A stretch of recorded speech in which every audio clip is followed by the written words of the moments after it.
But the next morning, of course, the break was over, and I had to hear Monty's and Rick's weird theories during the breakfast and between lessons.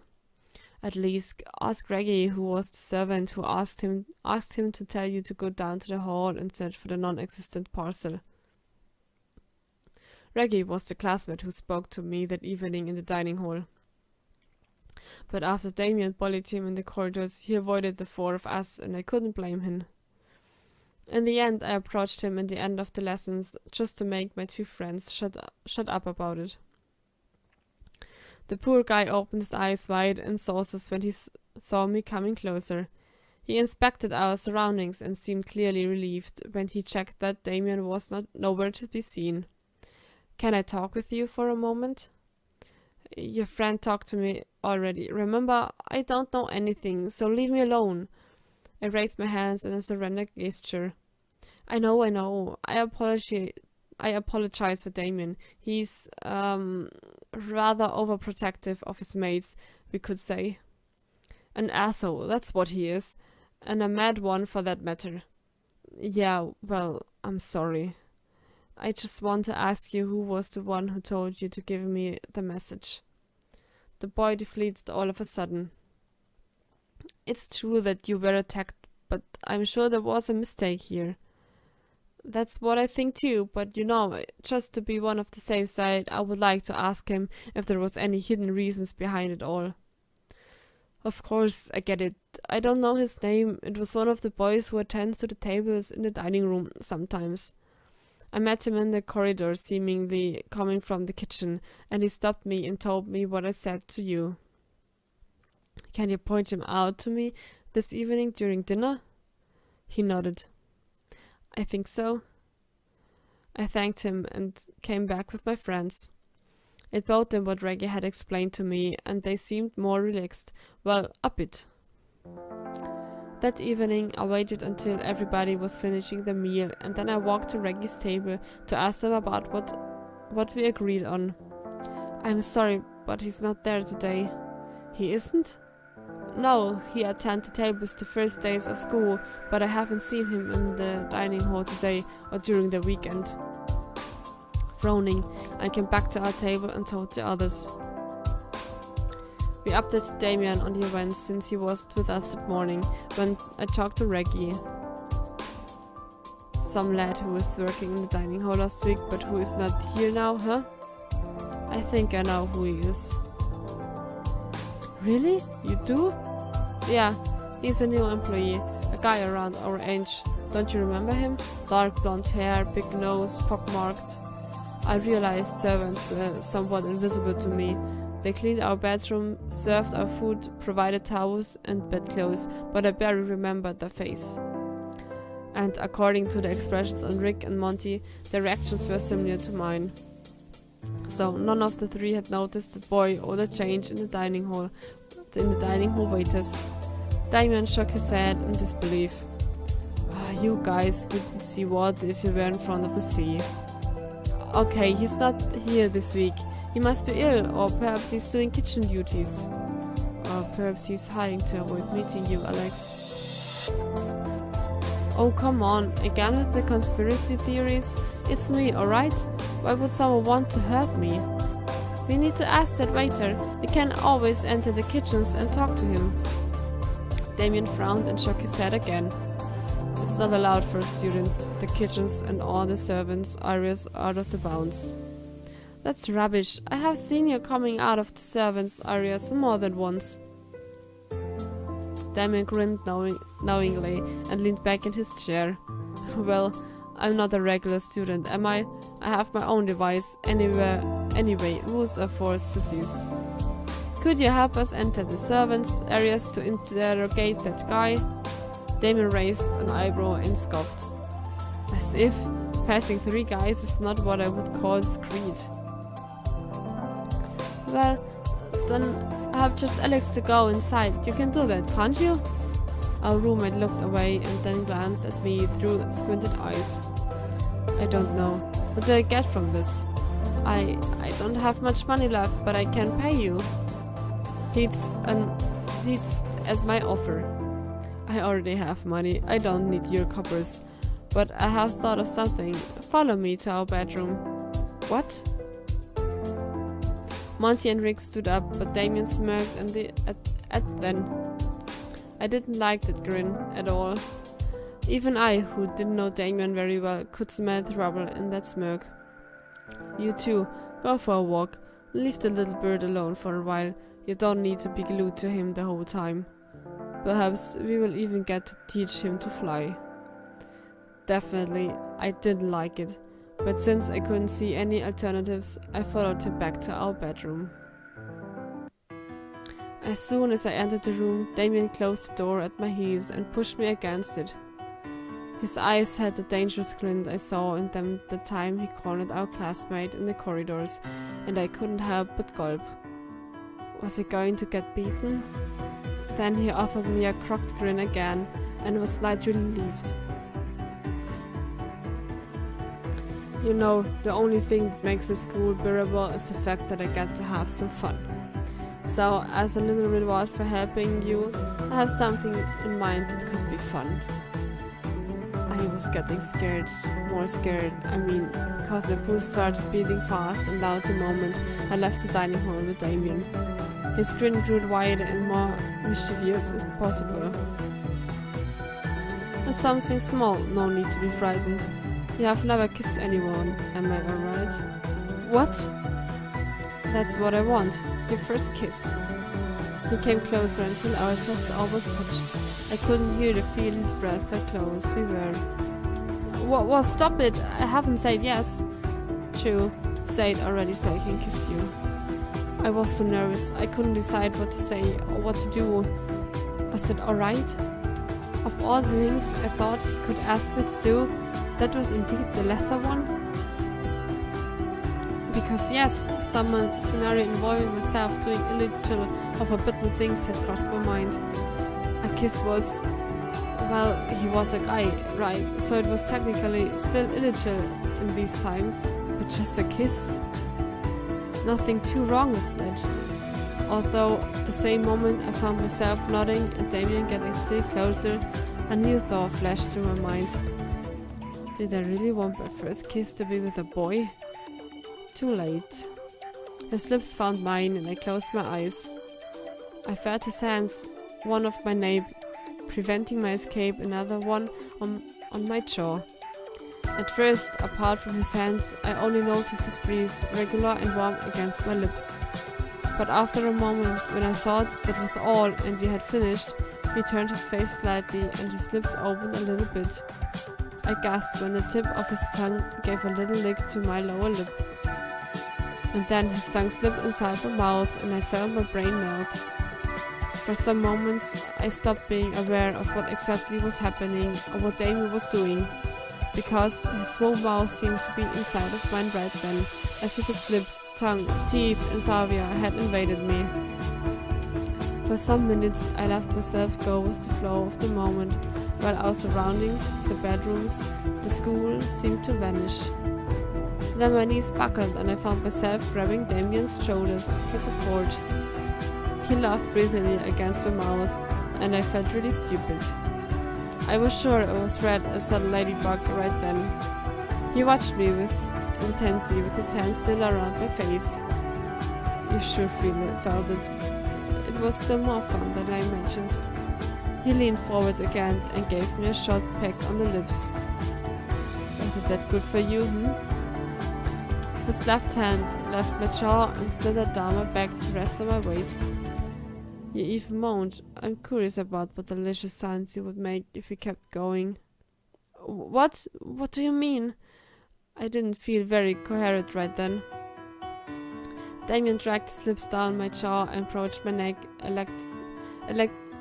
exciting a strong shudder that ran through my whole body. I mean, that we could do a bit more. We have the bedroom to ourselves for a little while, after all. His lips found my neck and I started to tremble violently. Alright, that was... My brain refused to cooperate, but that was starting to be more than a simple kiss. Okay.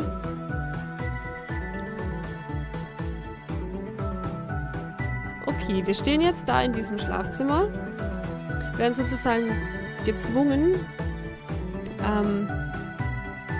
mit Damien rumzumachen. Von ihm. Und nachdem er hat ja eigentlich nur diesen einen Kuss von uns gewollt. Und das, was er jetzt macht, ist er schon nicht mehr in dieser Vereinbarung mit dabei. Und ganz ehrlich, ich würde den wegdrücken, wenn er jetzt weitermacht. Deswegen sage ich jetzt einfach aus dem Bauch heraus, push him away. Weil er wollte nur einen Kuss. Den blöden Kuss hat er gekriegt und nicht mehr. Also push him away. Despite my clutched mind, I gathered all my strengths of will and pushed Damien softly away. He chuckled and let me go, stepping backwards to give me some space. His cheeks were as red as apples, and I guessed I looked very similar, if not worse. I tried to smooth my disheveled hair, self-conscious. Damien didn't say anything else, but he kept watching at me with a half smile dancing on his lips. I will go to the toilet to refresh a bit. And I left as fast as I could. The usual queue of the bathroom was starting to form, and was glad I had woke up early that morning to have a quick shower and avoid the evening queues. I ran downstairs to the ground floor toilet, to the next to the hall, and I found it empty, as I knew it would be. When I opened the tap, I noticed my hands were trembling, out of control. I breathed deeply once, twice, and splashed some cold water on my face. Much better. Despite feeling thoroughly confused, I decided I was able to avoid thinking about what had just happened and focused on what came next. I avoided looking at my face on the mirror through. I rushed upstairs again and lingered in the corridor outside my door until I finally saw Monty and Rick coming my way. Alex, are you okay? I nodded. I didn't want to be asked about what Damien had done or said, so I started talking instead. I'm going to go to the servants' area now. Really? Right now? I want to go with you. But Damien said he couldn't pass us together. I'll be back soon, and I'll tell you everything I found out. Alright? He sighed. It's not alright. I don't trust Damien that much that if he leaves you there, you don't know how to come back to the dorms. Have some faith, would you? Damien appeared at the threshold, glaring at Monty with any gaze. Let's go already then, before we grow old and die of boredom in this damned school. He grabbed my forearm, not very carefully, and started walking with long strides, pulling me with him. Hey, Damien, we want Alex back in one piece, you hear me? Damien waved goodbye without stopping or turning, and I did my best to not trip over my injured ankle and kept his pace. I retrieved my arm from his grip. I felt uneasy in Damien's company and couldn't look at him in the face. After turning the corridor twice, the string of students started to be more scarce until we found ourselves in a completely empty and silent corridor. If we were still in the same wing as I thought, we had left the bedrooms behind us. Looking around to check if there was someone inside, Damien opened the plain door and led to a narrow staircase, and we trodden downstairs in the semi-darkness. The stairs died in a small hall with their simple-looking doors. Damien pushed the front one without any hesitance, and I followed at his heels. We found ourselves inside the kitchen of the school. It was huge, split in different small rooms with a huge fireplace in the central one, and a long table in front of it where some servants were sitting doing sewing tasks or just chatting in front of a cup of tea. Hey, you! What are you doing here? I jumped at hearing a balding man addressing us in a clear bad mood. There's no card game this evening, is there? Nobody has told me so. If there's the one, I want in. I need to recover what I lost yesterday. Relax, Max. I'm only showing around my friend here. The man barely glanced at me and instead showed a threatening fist in front of Damien's face. Are we the fucking London Bridge to be shown around? If the head teacher finds out you entered here whenever you want, he will yell at us, you know? I As in a magic trick, there was suddenly a 1-pound note in Damien's fingers, and he pushed it inside of the man's apron pocket before anyone else saw. He placed his index on his lips and if asking silence and winked to Max. Then he turned to the other people in the kitchen, grabbing my elbow. Max, leave the kid alone. Come here, Damien, and introduce your new friend to us. Damien smiled politely, very different from his usual mischievous smirk. Mrs. Hutchinson, this is Alex. He started his term in St. Michael's. The woman, obviously the main cook, nodded fondly at Damien, offering me just a short look over. She was a plump woman in her 50s, and her brown eyes shone warmly. Good to meet you, young man. I hope you are enjoying your meals here. Are you a senior student as well? I hesitated. I didn't feel as a senior at all, but I was in my last year before university, so I nodded with a shy smile. She ignored me and turned to watch Damien closer. You had a huge grown spurt this summer, Damien. You look like a proper young gentleman already. No wonder that good-for-nothing Lisa fell for you. The corner of my lips twitched at those words, and I glanced at Damien with the corner of my eyes. He just shrugged and kept smiling in the cook with a warm smile. You boys grow so fast. Where's this cute skinny brat who used to slip into my kitchen to steal my cherry pies? Damien chuckled at that and opened his arms. He's right here. Do you have any? The woman giggled and turned to look for something in a shelf hidden by a curtain. You know, I always have on cherry pie for you. Here you are, but share it with your friend, okay? My roommate took the delicious-looking pie with evident glee. Mrs. Hutchinson, you're the best. Please marry me. We could run away together and get married by that old vicar in town before dawn. It would be so romantic, don't you think? That made the woman lean over with a laughter. She ended up hitting Damien on his arm with her disclosed before my roommate could dodge her. The whole scene made me want to ask a bunch of personal questions to my roommate. This wasn't the guy I knew at all. Stop teasing her, Damien. The one who had spoken was one of the girls sitting at the table in front of the warmth of the hearth. She was perhaps 25 and smiled at Damien with what I recognized from my own experience as an elder sister look. Hi, Connie. Can I ask something? He sat on a stool in front of the girl and lowered his voice. We were looking for one of the new employees, a guy our age, pockmarked, sandy hair. Ah, that's Mark.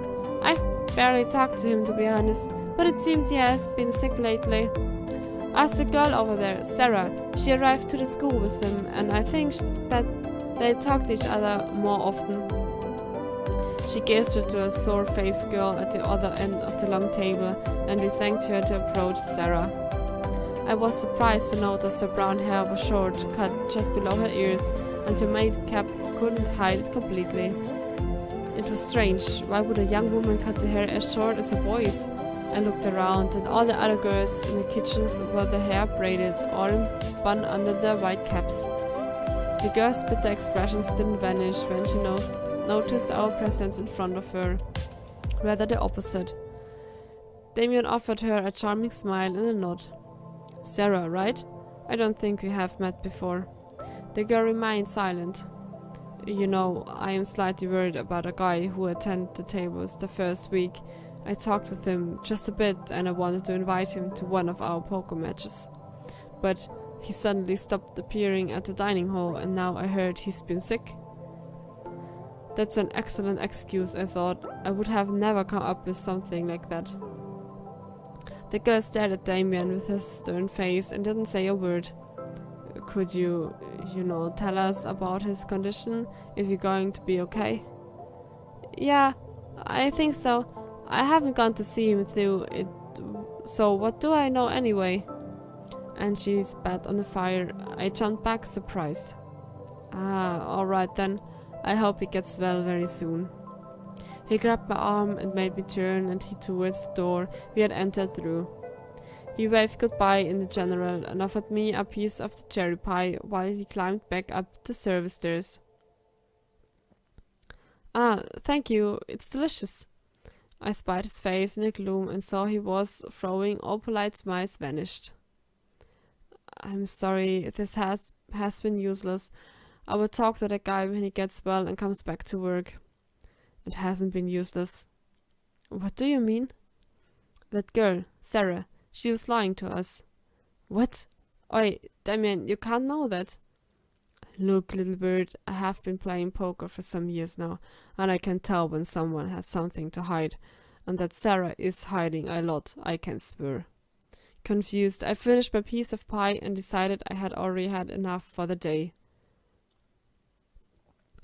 The next day went by as usually, in which I know, considering the pattern of my days at St. Michael's. Getting up, having a bath, church, breakfast, lessons, lunch, more lessons, then studying in the library or the study room, dinner, and if I had overslept in the morning, queuing for the bathroom. That Tuesday, when we finished in the classroom, Monty came closer, all smiles as always. Hey, I have news. As Sammy has broken his thumb, I've been allowed to join the cricket team for the rest of the year. Oh, congratulations, that's great. What are you doing this afternoon? Do you want to come and cheer for me in my first training? Okay. Nachdem wir eigentlich relativ gute Freunde sind mit Monty, würde ich sagen, wir gehen mit Monty zum Cricket-Training. Of course, sure. Rick and I will support you. His smile faltered, but I barely noticed, too busy calling Rick and telling him the good news. That's fantastic, Monty. I had planned to revise history, but well, today is a special day, isn't it? Let's go together to do your cricket training. Monty smiled happily once more, so the three of us headed to our bedroom, where we left our books and Monty changed into his brand new cricket uniform. The cricket team was already gathering around their captain when we arrived to the pitch. They waved to Monty, who trotted happily to meet them, and Rick and I smiled to each other and sat down on the dirt ground to watch the training. The captain seemed to be addressing the other boys a long talk that we couldn't properly hear from our spot. So I started to ask Rick about his family and his town. We usually didn't discuss about anything that wasn't class related, and Rick was very private when we were in group. So, to be honest, I was curious about his background. He seemed to be opening up to me at least, and that small fact made me really happy. After a while we were engrossed in our conversation, sharing stories from our childhood and chuckling. So engrossed, in fact, that we were mostly ignoring the training. Rick pulled suddenly a face and turned serious. Sorry, we were supposed to be watching the training. Let's do that now, okay? I blinked and followed his glance. My eyes found a green glare direction at us. Oh. Monty was obviously angry. Perhaps we had missed a score? Sheesh. I felt a bit ashamed. We were supposed to be there to cheer Monty on and not to ignore the game thoroughly as we were doing. I tried to follow the training and guess what they were doing. I wasn't very familiar with cricket rules after all. In fact, I have always found cricket boring. But even ignoring the rules of the game, I could see that Monty was doing well. He looked absent-minded and clumsy, especially compared to the other players, and kept turning to watch us now and then. After an hour of that, I was so bored and frozen that I was starting to doze off. I complained to Rick, who sighed and shook his head. Well, it's just for the day, isn't it? We have already told him we would be here, so Monty won't like it if we leave now. You're right, I guess. I enter it. I can't last much more, right? Rick hummed in agreement. Hey, this reminds me a cricket match my parents took me when I was 5. We should be quiet and focus on the training, Alex. Oh, please, but I'm so bored and the story is really funny. Hold on. It turned out Rick enjoyed the story, and afterwards we laughed loudly, unable to stop. With the corner of my eye, I spied Monty staring at us, flushed from anger, so I covered my mouth and tried to shush Rick. 10 minutes later, the training finally reached its end, and I gladly stood up from the hard and cold ground. We should have brought chairs. My legs were stiff and my bum ached. As soon as the team was dismissed by the captain, Monty approached us with a dangerous glint in his eyes. "You, come here with me." "What?" Monty grabbed my wrist and pulled from me, forcing me following him to the empty gym. I turned to look at Rick, dumbfounded, but my roommate just shrugged and looked away. What was happening there? Why was so Monty mad at me? He let go of my wrist once we were inside the gym, but being alone with him while he was furious didn't make me feel any better. "What were you talking about with Rick?" "What?" He had raised his voice and spoke to me just inches away, and was rather disturbing. "Don't what me! Tell me what you were laughing about." Oh, did he think we were laughing at him? "We weren't mocking you, I swear." "That's not." He bit his lower lip and looked away, as if embarrassed all of a sudden. Somehow, she seemed to develop right then, and as if his anger was suddenly gone, and he was finally aware of how he was reacting. He started to turn to the door, but then it was me who was starting feeling annoyed. What the hell was it? Why was Monty yelling at me out of the blue? I grabbed his forearm, surprising him. "No, you're not leaving now. Tell me, why are you so angry at me? What have I done?" He tried to shrug my hand off, avoiding my eyes. "It's nothing. I'm stupid. Let me go." "No way. Not before you're giving me an explanation. I don't like to be pulled and then yelled at when I don't even know what I have done wrong." "Let me go." I did so, fearing that he would just run away in embarrassment and I would never get a proper explanation. But the look on his face, instead of escaping, he stood there very quiet, rubbing the forearm I was gripping a moment before, and studying the floor with a deep blush on his cheeks and a pained face. I gulped uneasy. I couldn't understand his reaction, but it was obvious that something was wrong with Monty. He heard a sob and made to turn against towards the door. "Wait, please." This time I didn't try to catch him, but he faced me again anyway, and after a moment raised his face to meet my eyes. "Please, Monty, tell me what the issue here is. What have I done to make you react like this?" Monty shook his head, but then he stared at me and spoke again, hesitant. "It's not your fault. Do you like Rick more than me?" I frowned. The question caught me by surprise. Why are my friends, the two of you? You're my friends, the two of you. Well, and Damien too, I guess, although I haven't spent much time with him. He seemed about to say something else, but he refrained. I grabbed his forearms again with both hands and forced him to look eyes with me. "Is that all? Are you jealous of Rick and of the fact that we get along?" He nodded and looked away. I didn't let him go though. "Do you realize that I can be friends with you, but also befriend other people, do you? It's the normal thing to do. I don't get why you're reacting like this." His face was strained when he replied. I know perfectly well that my reaction is out of place, but I can't help it, okay? I can't help feeling this way about you." What was he rambling about? My hand was clutched in confusion. I don't see you as just a classmate or a friend. I just can't. What? Hold on, Monty. He leaned forward, gripped the lapels of my school jacket, and joined our lips in a kiss. Oh. Realization landed on me at last, and everything was made clear. It seems I had misread the situation from the start. I understood right then his decision and his dedication and his kindness since the day we met, his patience and the way he smiled at me every time I looked back in class and saw he watching me. I tried not to think about all these times he had helped me to dress and undress when my ankle was injured.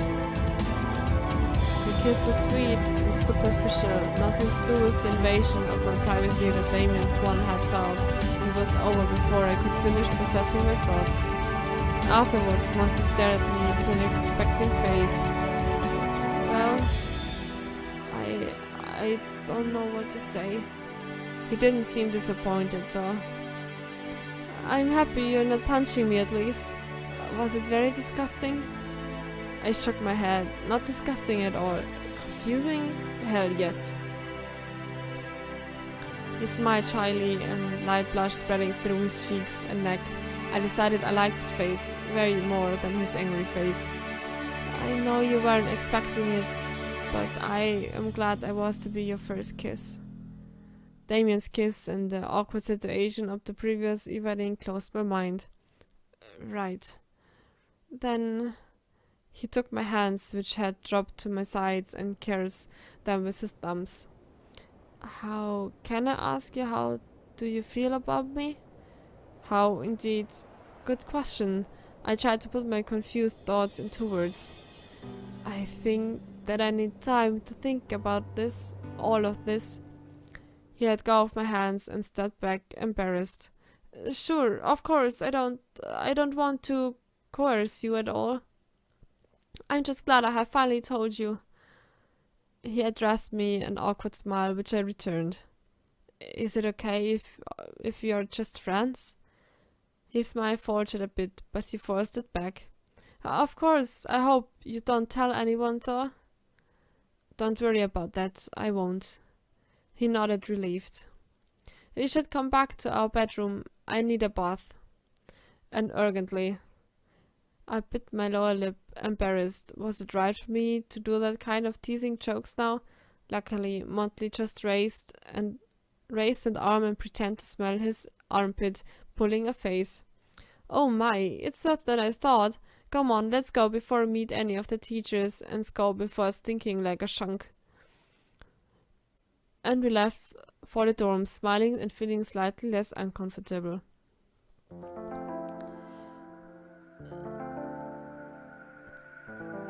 Hier würde ich jetzt erstmal sagen, machen wir einen kurzen Stopp. Meine Stimme ist nämlich schon langsam angeschlagen. Und ich verabschiede mich von euch. Ich bin gespannt, wie es weitergeht, nachdem anscheinend mittlerweile Damien und Monty, bei denen es wahrscheinlich wohl eher klar war, als wir bei Damien, Interesse an unserem Alex gezeigt haben. Bin ich gespannt, wie das Ganze, also ich nehme an, dass es bei Rick auch ungefähr so sein wird, wie es bei denen weitergeht und wie wir uns weiterhin entscheiden. Es gibt natürlich mehrere Enden von dem Ganzen und ich bin gespannt, wie es ausgeht, aber jetzt werde ich erstmal meine Stimme ausruhen, damit ich beim nächsten Mal wieder fleißig für euch weiterlesen kann. Bis dahin sage ich auf Wiedersehen und Dankeschön fürs Zuhören.